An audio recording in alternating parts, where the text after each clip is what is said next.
Welcome to the IC2 Toronto chapter, where cybersecurity professionals come together to learn, connect, and grow. Joining our chapter means joining a community of like-minded individuals dedicated to advancing the field of cybersecurity. Whether you're a seasoned veteran or just starting your career, our events and resources cater to all levels of expertise. Being part of ISC2 Toronto has helped me stay up to date with the latest trends in cybersecurity. The networking opportunities that I've made here have been invaluable. I made connections that helped me both professionally and personally. From monthly meetups to special guest speakers, there's always something happening at ISC2 Toronto chapter. Join us today. Join us today. Join us today. Join us today. Join us today. Join us today and take your cybersecurity career to new heights with ISC2 Toronto chapter. And our keynote presentation would be provided by KC Udoh. He is a VP of Third-Party Risk Operation at Trust Financial Corporation, and he will be presenting a keynote presentation on Protect This House, Data Protection and Breach Prevention through Third-Party Risk Management. And I'll pass it over to Casey. Okay, awesome. Thanks for the intro. I'm assuming everyone can hear me okay? Yes. Okay, awesome. Let me queue up my slides.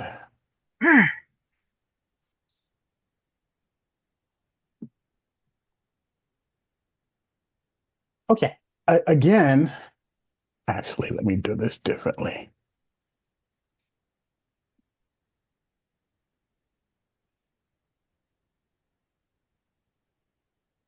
Okay, can everyone see my slides? Yes. Okay, awesome. Okay, again, this evening I'm going to be talking about data protection and breach prevention through third-party risk management.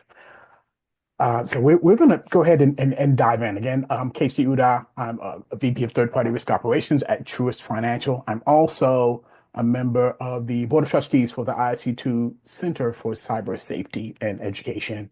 And my LinkedIn is there at the bottom of the screen for anyone who'd like to send me a LinkedIn request. Be glad to connect. So let's dive in. Let's talk a little bit about third-party risk management. Again, we'll dive in just as an icebreaker. This is something I like to do for most of my presentations to give you a little bit of background with regard to who I am. For anyone that has played a game entitled Two Truths and a Lie or Three Truths and a Lie, this is similar to that. Listed on the screen here are a couple of details about myself, potentially, right? The first line, of course, I've already let everyone know I'm a VP of Third-Party Risk Operations at Truist Financial. But the 4 items below, I'll walk through and see if anyone can guess which of these are actual facts and which one of these items is a lie, right? So the second item there, I worked my way through undergraduate school installing car phones. The next item, my dad had 3 PhDs and lived to be 100 years old. The next item, I taught an introduction to networking course at a for-profit college. And then last but not least, I raced sailboats in Florida as a team building exercise. So I don't know if people are on mute or how people can sort of guess which of these items would be a lie. Do we want to, is there a way we can take guesses or? So cute. I think for me to be that 3 PhDs and leave to be 100. 3 PhDs. Oh, okay. Any other guesses? Withdrawal fear as well. 3 PhD sounds too ambitious, but if you do have those, kudos to you. If anybody wants to leave their response in the comment, that would be fine as well. And we are getting some responses. So 3 PhD sounds like a lot. Car phones race sailboats. I'm gonna think Too race young to have. Okay. So now I will reveal which ones are true and which one is a lie. They're actually all true. They're all true. So I did work my way through undergrad installing car phones with Verizon. My dad did have three PhDs. He actually lived to be 110. I did teach intro to network and for-profit college, and I did have the opportunity to race sailboats in Florida as a team building exercise. So just a little snapshot into some of the places I've gone and things that I've done.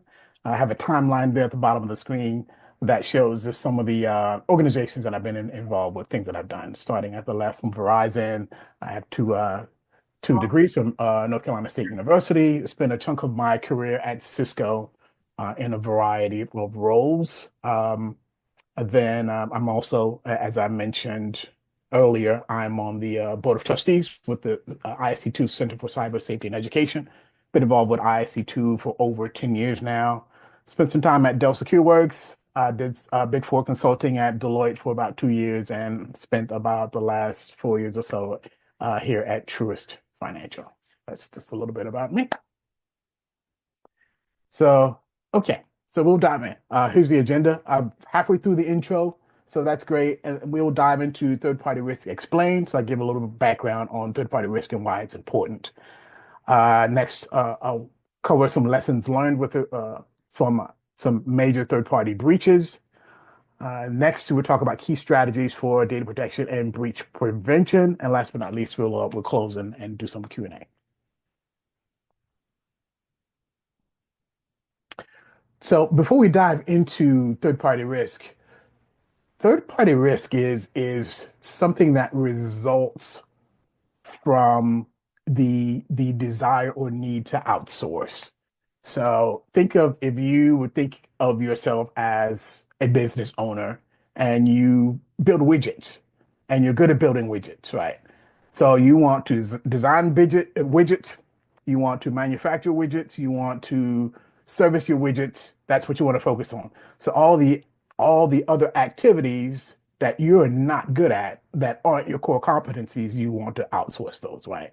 Perhaps your accounting, perhaps marketing, logistics, things of that nature. So this is what leads to organizations wanting to outsource, right?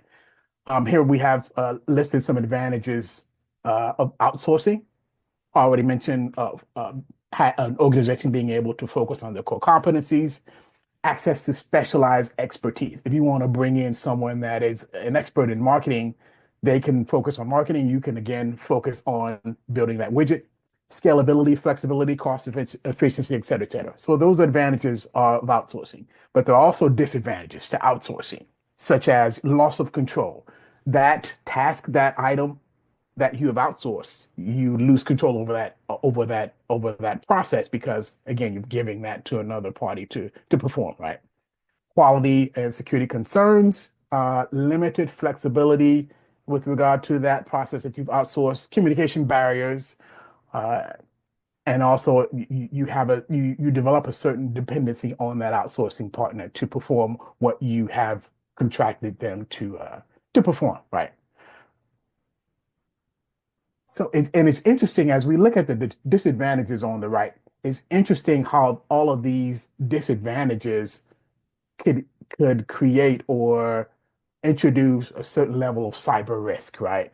If you lose control over a particular process and there is an incident or there is an emergency and you don't have full control over that service or process, that become a cyber risk, right? For example, if you are subjected to a DDoS attack and you have a third party that controls your web application firewall and they're not immediately available to mitigate that attack, that's an issue that can become a serious cyber risk, right?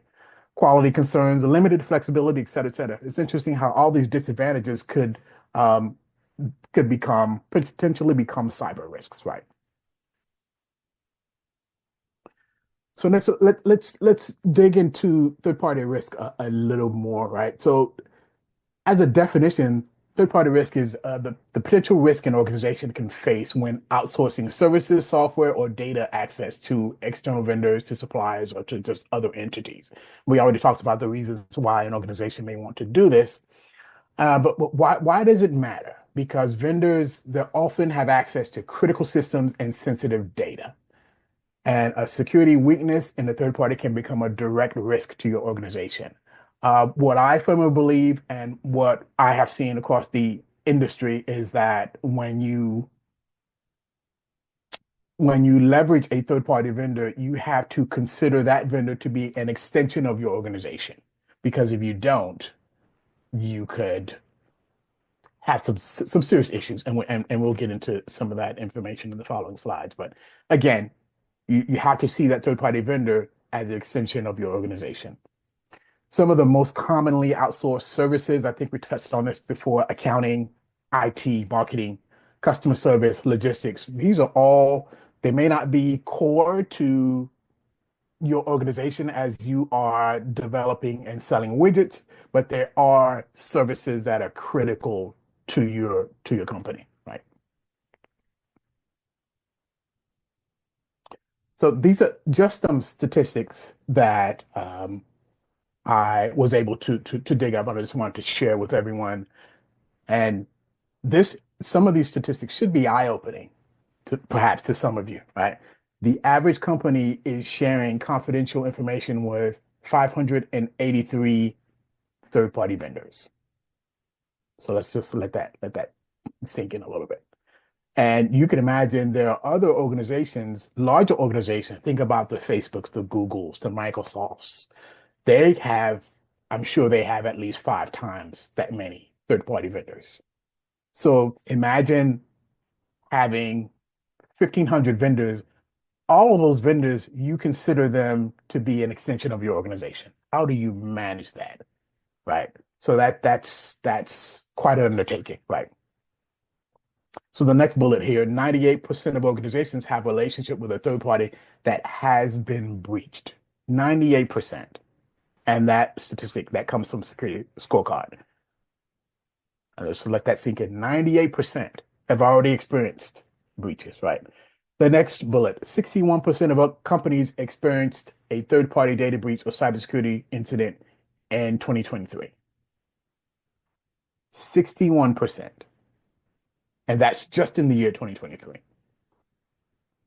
Last but not least, the last bullet item here, the number of third-party breaches rose 49% year over year, increasing threefold since 2021. So these third-party breaches, they are becoming more and more common. Okay, we'll go to the next slide here. And this is just an illustration that I just wanted to use this to drive the point home. This is a quote from Thomas Reed. Basically says a chain is only as strong as its weakest link, right? So imagine you have 500 vendors, 499 of those vendors, you've conducted security assessments against them. You know that their controls are robust. They are doing what they need to do. They have all the reports in place. They have the SOC 2 reports. They've done ISO. They do pen testing and everything. But the weakest one can compromise the entire chain, right? So we have to look at it that way. When I think about this, and it's in this this presentation is entitled "Protect This House." When I think about protecting my house, and when I think about what a robber or malicious actor has to do to get into my house, I have to be what's the word I want to use? I have to be right 100% of that. 100% of the time. All my doors have to be locked. All my windows have to be secured. Everything. They only need one method of access in order to get into the home. One. So again, a chain is only strong as its weakest link, right? So this slide here, I just want to talk about some of the types of third-party risk, starting with cyber risk, which is typically the most, I want to say important, but the most cyber risk is discussed the most, and more effort is placed or focused on cyber risk than some of these other areas. Cyber risk is involved with data breaches, ransomware attacks, weak security controls, things of that nature, especially when you're talking about organizations that are in heavily regulated industries, financial services organizations, healthcare organizations, et cetera, right? The next type of risk, compliance risk. The risk of an organization being non-compliant with regulations such as HIPAA, PCI DSS, GDPR, right? And as I'm walking through this list, you'll find that a lot of these different types of risk will roll into cyber risk. Cyber risk in a lot of instances will touch these other areas in some form or fashion, right? So the third item, operational risk, service disruptions due to vendor outages or cyber incidents, right? Disaster recovery, business continuity, right? So that in a lot of instances, you'll see that as a topic or a component of overall cyber risk, right? And last but not least, reputational risk, and that's brand damage that may come from vendor-related security failures, right? There are other types of risk that are that I haven't listed, but that are common as well. Geographic risk, right? If you think about some of the global conflicts that we are now watching, right? If you have a software development vendor that is located perhaps in Israel or in Ukraine, you have to ask yourself, what type of risk, what type of geographical political risk is there with regard to making sure that we can continuously have access to those development resources? Should we look at onboarding development resources in a different region so that we can address that risk appropriately, right? So that's another type of risk, geographic risk, right? So the next section here, I want to dive into some of the major third-party breaches that we've seen over the last several years and some of the lessons that we've learned from those.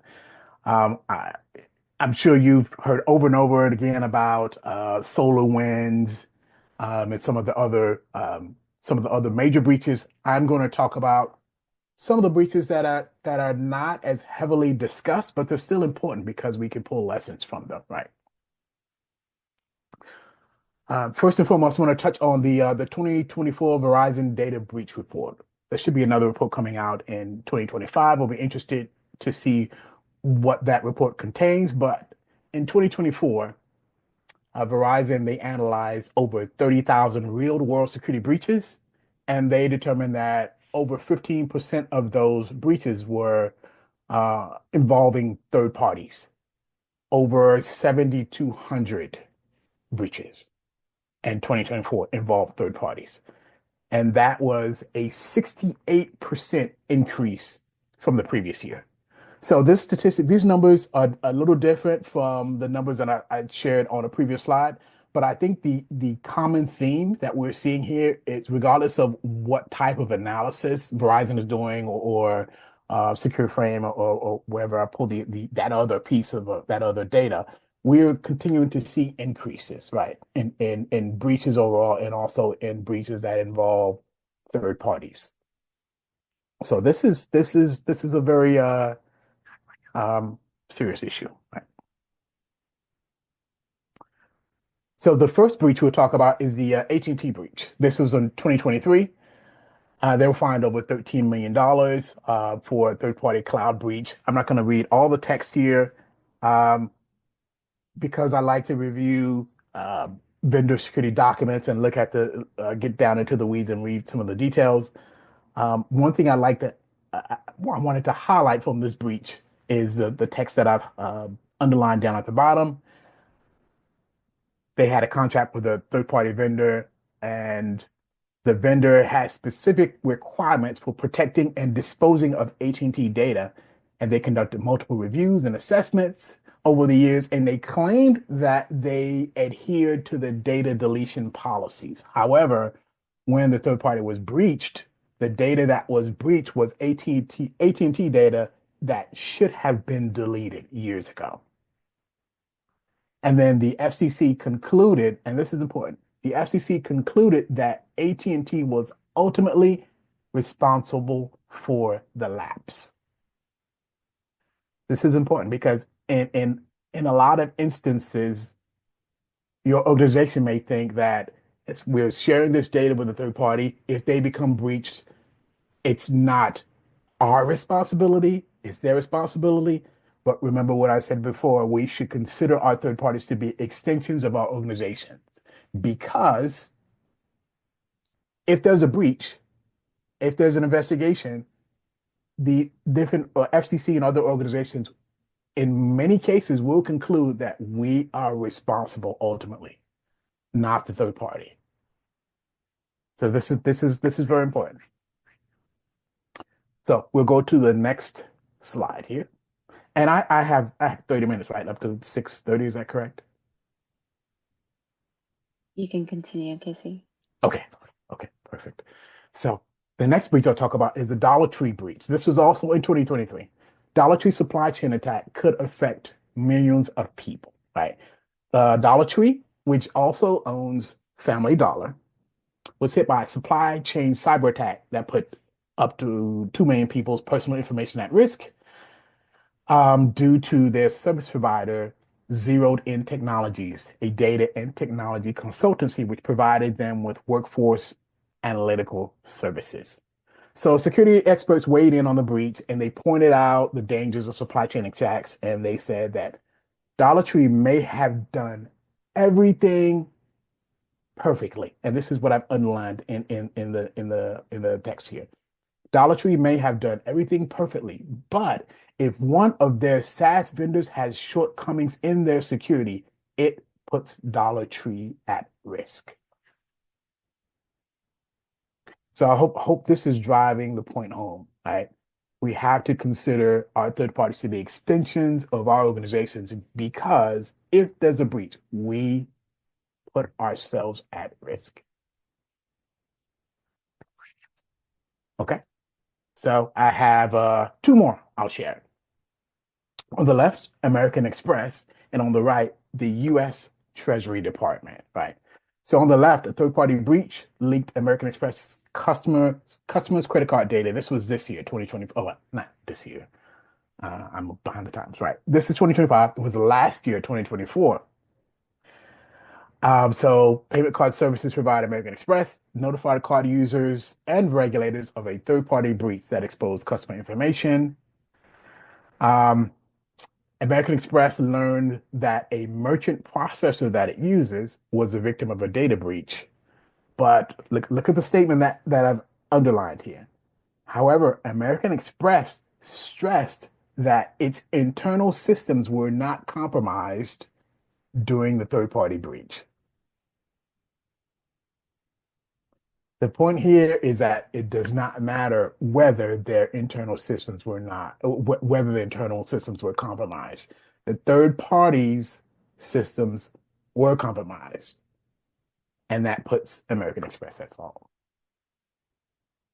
So I hope everyone's seeing the theme here, right? So last but not least, on the right, the U.S. Treasury Department workstations breached an attack attributed to China. This is also in 2024. A key used by third-party service provider BeyondTrust, a key used to secure cloud-based remote support, was stolen and used to access unclassified data. This fits a pattern of Chinese state-sponsored hacking teams using the supply chain to go after the U.S. government. The company said it identified 2 vulnerabilities, one of them of critical severity and one designated medium, right? So in other words, BeyondTrust was allowed to deploy a solution on the U.S. Treasury Department workstations with a critical severity vulnerability, unpatched. Yet another lapse, right? So this is at the end of the day, this is again an issue that makes the U.S. Treasury Department responsible and liable, because they need to make sure that their third parties are doing the proper scanning and patching of all their security vulnerabilities, and that was not the case in this breach, right? So I hope everyone is seeing the common theme here, where organizations have to hold themselves responsible for the security postures for all of their security vendors, particularly the high and critical vendors that are important to their day-to-day operations.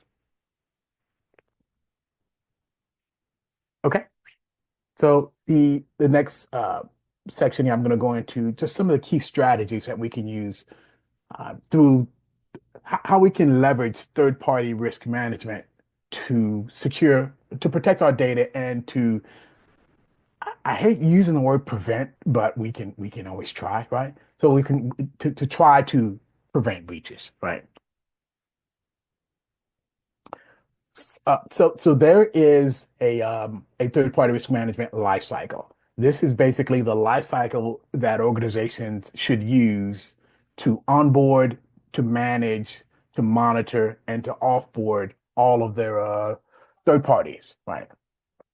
And as we walk through these five buckets, there are different variants of this. You may see a variant that has 4 steps or 6 steps or 7 steps, but they all are working to accomplish the same thing, right? Making sure that an organization is properly onboarding, managing, monitoring, and then offboarding their security vendors, the third-party vendors, right? So we start from the left. Prior to onboarding, proper vendor selection, making sure that you look at vendors that have a history of properly adhering to security controls, right? Making sure that they're secure, robust, right?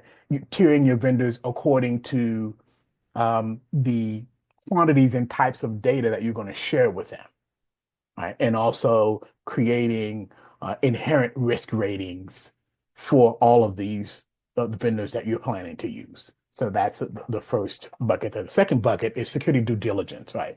Conducting assessments on these third parties prior to onboarding them, and also annually or during some standard interval after you've onboarding them, right? Creating reports that highlight any findings that you have uncovered during your assessments and how the third parties are working towards mitigating those findings. And then also creating a residual risk rating, right? Inherent risk rating is rating a third party based on the potential risk that could be that you can inherit from that organization, right? So let's say I don't want to go down a rat hole right here, but you can have an initial risk rating for an organization, and then a residual risk is a method of raising or lowering that risk for that third party based on any mitigating controls that they may have in place, right? So let's say an organization is in let's say you have an organization, you're working with a third party and they're overseas in an area where there's a lot of political risk, right? There's a lot of wars and fighting and things of that nature. So that inherent risk rating, that geopolitical risk rating for that third party would be high. However, you may find out that they have a second location in South America. So you can use that information to lower that inherent risk rating and create a residual risk rating that is lower, right? In other words, you can use that information to lower the risk of doing business with that organization, right? Also, contract reviews, making sure that your contracts have mandatory security terms in those contracts. Make sure that you require your third parties to do what your organization does, whether it's annual pen testing, whether it's having going through a SOC 2 Type 2 exercise, right? ISO 27001 certification, things of that nature. Making sure that your third party adheres to your security standards, because again, you have to see them as an extension of your network or of your organization, right? Making sure they adhere to regulations and standards. Working in financial services, we may work with an organization that doesn't have to adhere to a lot of the regulations that we have to as a bank, but we make them work towards adhering to those standards because they are in contract with us, right? Liability and indemnity, making sure that they have liability insurance, things of that nature, right? So bucket number 4, continuous monitoring, making sure that you don't just touch this organization once a year with regard to looking at their security controls, conducting assessments, right? You monitor them continuously, whether you use an informal method or whether you use a tool like a security scorecard or things of that nature that monitor their web traffic to see if there are any potential risks or vulnerabilities that lie within that company's IP address range, right?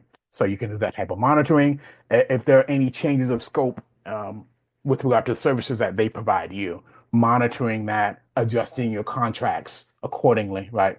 And last but not least, the 5th bucket here is termination and onboarding. Offboarding, excuse me. This is also very important because you may cease doing business with a particular third party and think that after that contract terminates, that your risk is minimized or just done away with altogether. However, there's still risk there if they continue to hold your data, right? So at termination, at offboarding, you have to make sure you have processes in place for that third party to destroy, return your data, right? So that's very important as well. So third-party risk management life cycle. So I just wanted to touch on that. So those items on the previous slide, the third-party risk management life cycle, there are different maturity levels with regard to how that life cycle is deployed within an organization. If an organization is just standing up their third-party risk management program, they may have a lot of those activities that are going on, but they're siloed, they're informal, right? They're not cohesive, right? So as you move from left to right on this slide here, the organization is working towards maturing the third-party risk program and making their processes more consistent, more measured, more optimized, more automated, right? So things are happening in a cohesive and automated fashion versus siloed, right? So there's steps that an organization can take to continue to mature their third-party risk programs, right? Okay. So the next slide here, I just wanted to provide some additional strategies for using third-party risk management to provide data protection and also breach prevention. There are no absolutes, but these can help significantly. First and foremost, deploying that third-party risk management program where you are continuously monitoring your vendors. You have the security addendums or security phrases or clauses in place in your contracts. Just having a robust third-party risk management program. In addition to that, on this slide, these are more technical strategies that you can use for data protection and breach prevention, such as deploying a zero trust model, which basically looks at any entities, any assets that are internal to your organization as if they are not internal. So they're untrusted even though they are within your organization. So that's a different way, a better way of segmenting your organization and making sure that you're assessing your risk in a different way using that zero trust model, right? Least privilege access, limiting user permissions to minimum necessary, the minimum permissions that are required, and also conducting periodic user access reviews.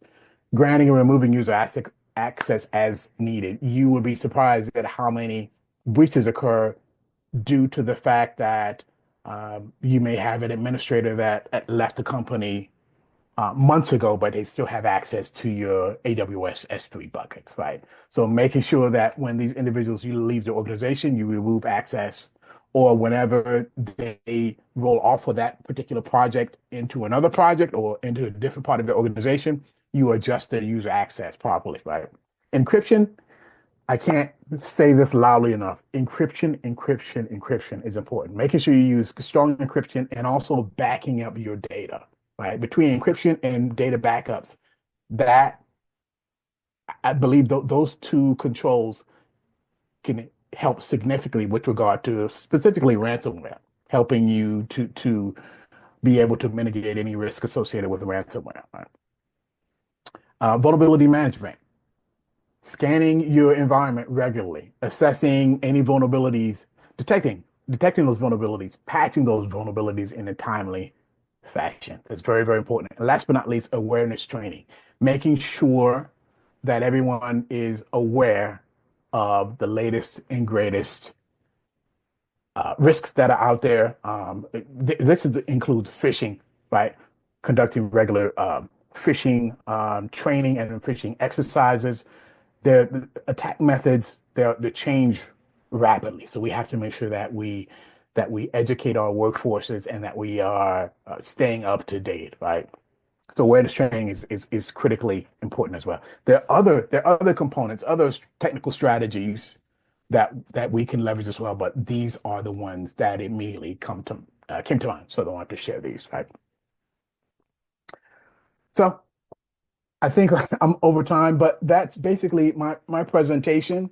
I'll open up for Q&A, and here just some of the resources that I wanted to share here for the people that are interested in learning more about third-party risk. There's a third-party risk association, tpra.org. There's a great book that a colleague of mine wrote on cybersecurity and third-party risk. It's referenced there at the top right, cybersecurity and third-party risk, third-party threat hunting. And then certifications, if you're interested in building or working towards or building a career in third-party risk or governance, risk, and compliance. These are three key certifications that are out there.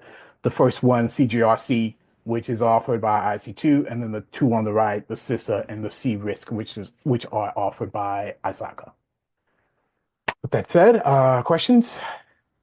Thank you, Casey, for a great presentation. I will take over the screen share. So we are using Slido today. So anybody who has any questions can raise their questions or post their questions in Slido. Okay.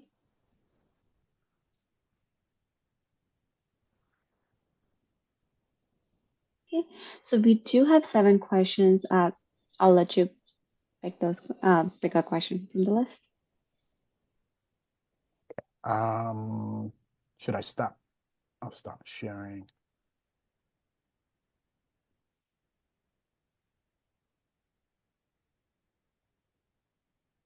So I'm not sure I can see the questions on my end. Could you read some of them out and I can just answer them that way? Sure. Okay. I can do that.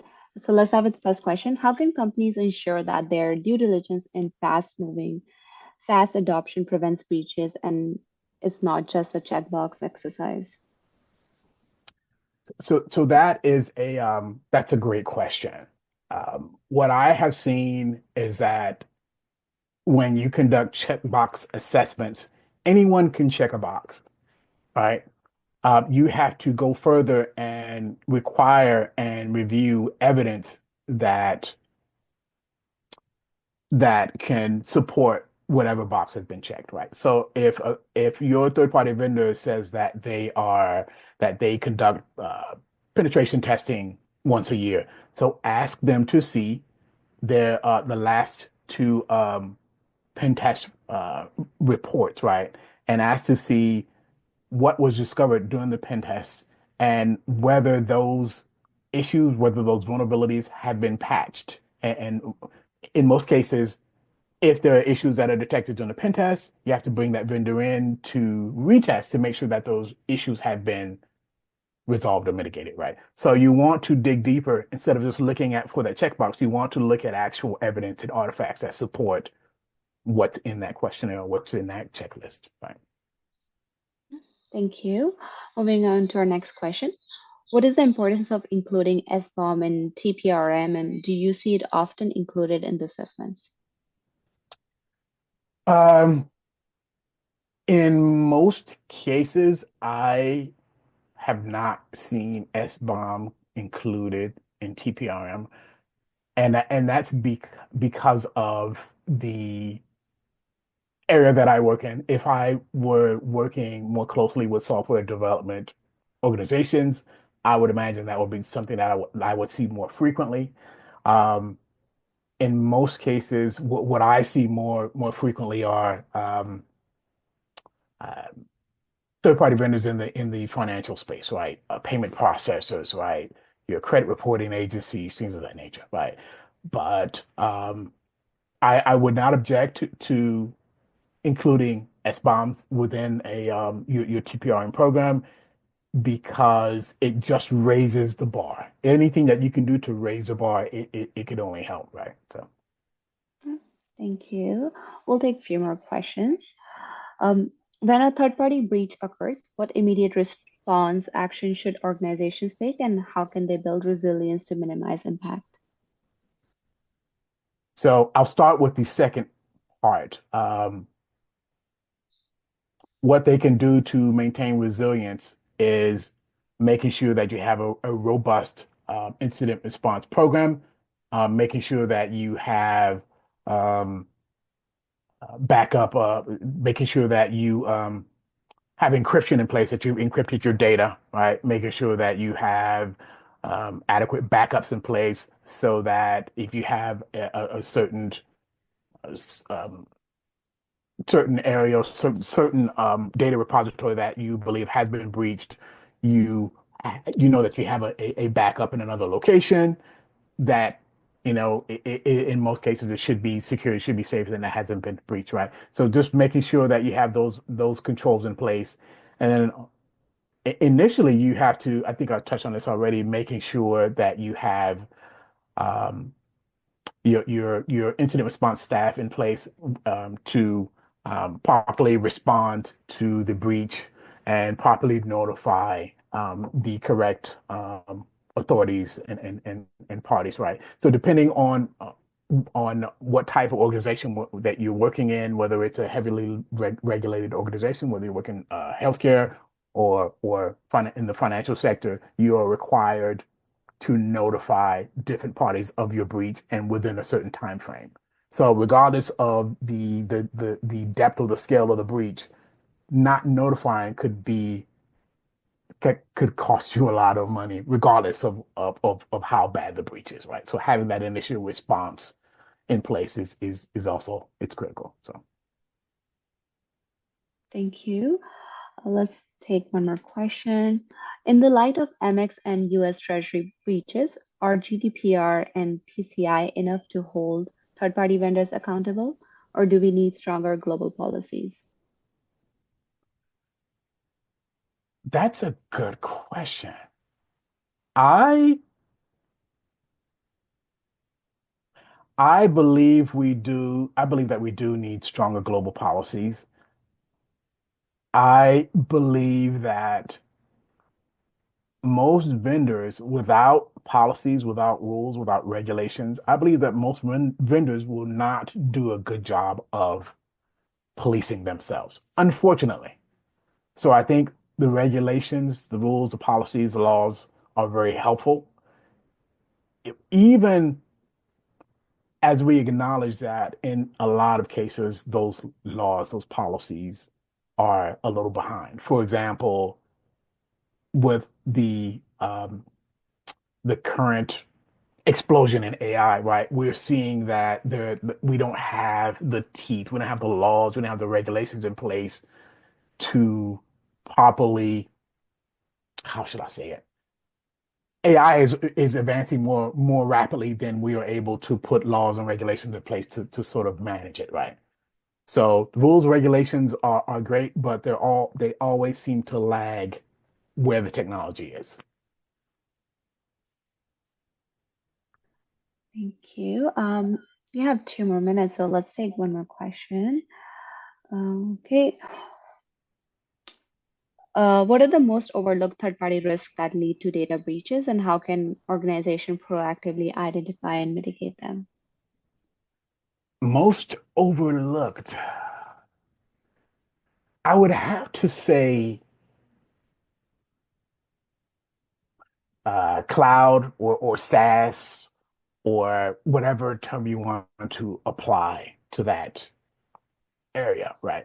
A lot of organizations believe that since they are using cloud, they may have been organizations that had on-prem data centers that shifted to cloud, or there may be organizations that have stood up their organizations within the last several years, and their initial deployment, initial infrastructure deployments were on the cloud. A lot of them, unfortunately, believe that because they are using cloud, they are more secure, but they don't understand that these cloud providers are offering you a resource, but you have to go in and secure that resource yourself. It's not secure by default. Or whether you could have, you still have to manage your identity access, your IAM, right? Access controls, right? You still have to make sure that you don't have unsecured S3 buckets, right? You still have to do the work. Just because you're in cloud doesn't mean, oh, we're secure. So I think that's a big misconception. Definitely, I can attest to that. Well, thank you so much. Thank you for your time today. So it was a great presentation and a great Q&A session. For now, we're gonna go on a short break, and when we come back, we're gonna do a panel discussion. Thank you. Thank you.